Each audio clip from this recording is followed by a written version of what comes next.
Bonjour à toutes et à tous, je suis Adnan Benchakroun, chroniqueur à l'ODJ Média et voix de la web radio R212. Aujourd'hui, nous nous aventurons sur un territoire à la fois sensible, fascinant et profondément humain, celui de la santé mentale à l'ère des intelligences artificielles conversationnelles. Depuis quelque temps, un constat s'impose. Des millions de personnes, souvent fragilisées par la solitude, la pression sociale ou la détresse silencieuse, se confient chaque jour à des machines. Parmi elles, ChatGPT, cet outil devenu si familier qu'il paraît presque intime. Un drame récent, largement médiatisé, a brutalement rappelé que les mots que produit un modèle ne sont pas neutres. Ils peuvent rassurer ou briser. Sous la pression, l'entreprise américaine derrière ChatGPT a décidé d'impliquer des psychologues. Objectif: apprendre à détecter les signaux faibles, reconnaître la détresse, orienter sans aggraver.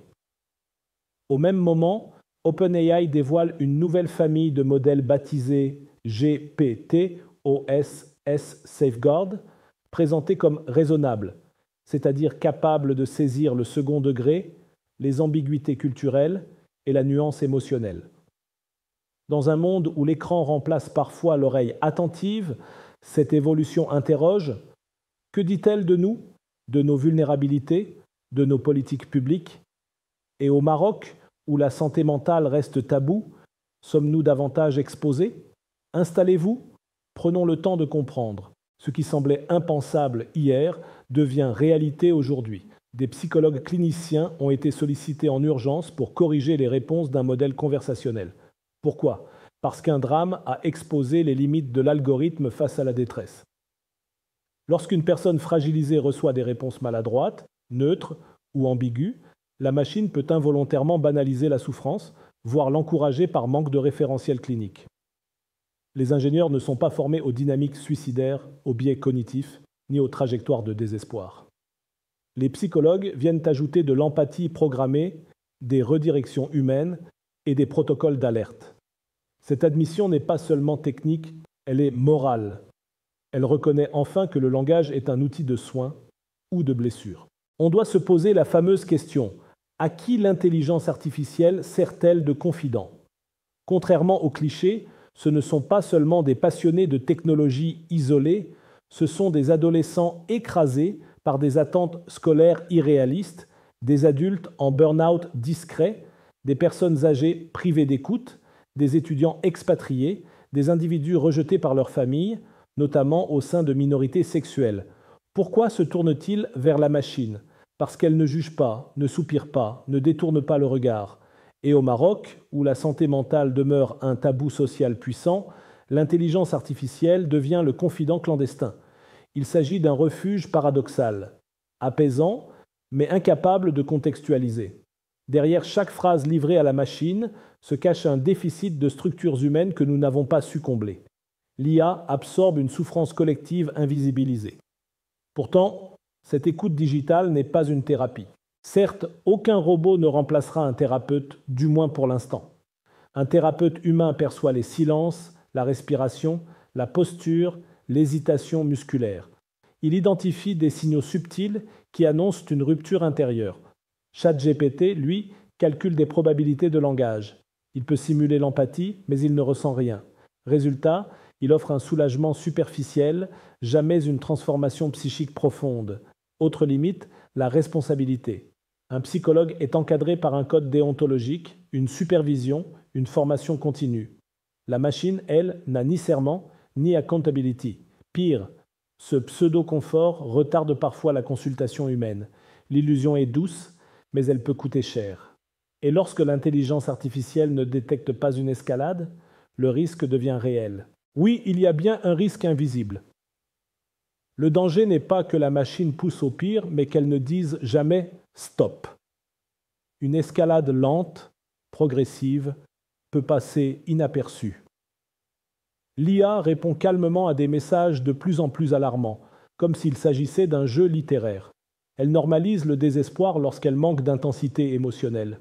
Elle peut même, avec une maladresse poétique, rendre la souffrance belle. Et surtout, la temporalité rend la situation explosive. Une personne en crise a besoin d'une présence immédiate. Un message robotique peut être vécu comme un abandon. Dans la santé mentale, l'absence d'alerte est déjà une faute.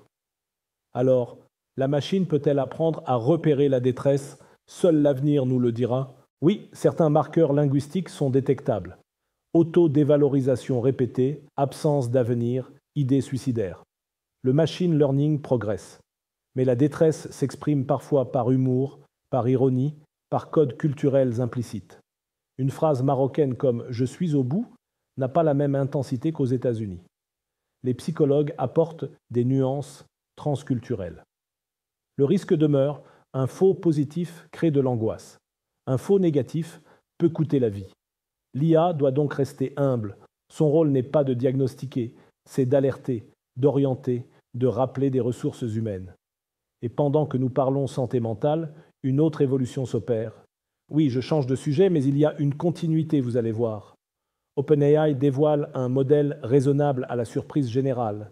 Le 29 octobre, OpenAI a annoncé GPTOSS Safeguard, une famille de modèles orientés sécurité. 2 versions voient le jour.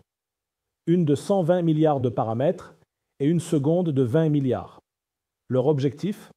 Comprendre la nuance, distinguer description et incitation, percevoir le second degré, intégrer les ambiguïtés culturelles.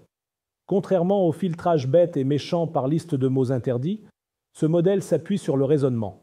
Il peut faire la différence entre une critique politique légitime et un appel à la violence. Une révolution sous condition. Les poids sont ouverts, mais sous licence. Transparence, oui. Anarchie, non. Mais cette évolution n'arrive pas par hasard. La pression est juridique, procès aux États-Unis, politique, directives européennes, médiatique, drames en chaîne. Les plateformes doivent démontrer qu'elles agissent. GPTOSS Safeguard promet une modération contextualisée, justifiée et auditable. Elle pourrait réduire la censure arbitraire, prendre en compte les cultures locales, anticiper la manipulation psychologique. Mais attention, un modèle ne remplace pas la responsabilité humaine. La tentation est grande de dire « la machine a décidé ». L'éthique impose le contraire. Et chez nous, le Maroc est-il concerné? Notre pays connaît un manque criant de structures psychiatriques accessibles. Le tabou social, le coût des consultations, l'absence de psychologues en périphérie créent une demande clandestine.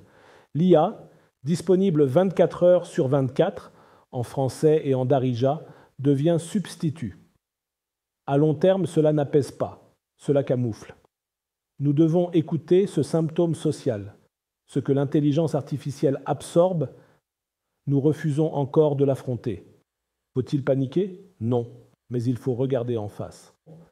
L'intelligence artificielle peut réellement apaiser une anxiété légère, normaliser une peur, proposer une respiration guidée, mais lorsque la relation devient affective, le lien s'inverse. L'attachement à une machine est un piège subtil. La crise surgit quand l'État délègue le soin aux algorithmes. Gardons l'humain au centre, enseignons la reconnaissance des signaux d'alarme, encourageons la demande d'aide réelle. Transition? Alors, que faire maintenant? Très bonne question. 3 recommandations. Premièrement, enseigner l'éducation émotionnelle dès l'école. Nommer un sentiment, c'est déjà le dompter. Deuxièmement, investir massivement dans la santé mentale, davantage de psychologues publics, des téléconsultations subventionnées, des campagnes anti-stigmatisation. Troisièmement, responsabiliser les plateformes par audits externes et protocoles d'escalade humaine. Et pour chacun d'entre nous, utiliser l'intelligence artificielle pour réfléchir, jamais pour exister. Si ça déborde, appelez un humain. L'intelligence artificielle éclaire, mais seule la relation humaine réchauffe. Voilà, c'était votre chroniqueur Adnan Benchakroun au micro de l'ODJ Média. Je tenais absolument à partager avec vous ce sujet qui nous concerne tous avec la conviction que mes propos sont là pour ouvrir le débat, même s'ils peuvent être contredits demain ou paraître dépassés après-demain. C'est le jeu de la chronique. Prendre position, quitte à se tromper, pour mieux avancer ensemble. On se retrouve très bientôt pour une nouvelle chronique, toujours avec la même liberté de ton et le même regard critique. À la prochaine si vous le voulez bien. Et n'oubliez pas de vous abonner à notre chaîne YouTube LODJ24 pour ne rien rater. Vous êtes chaque jour plus nombreux à nous suivre. Et c'est ce qui donne tout son sens à cette aventure médiatique.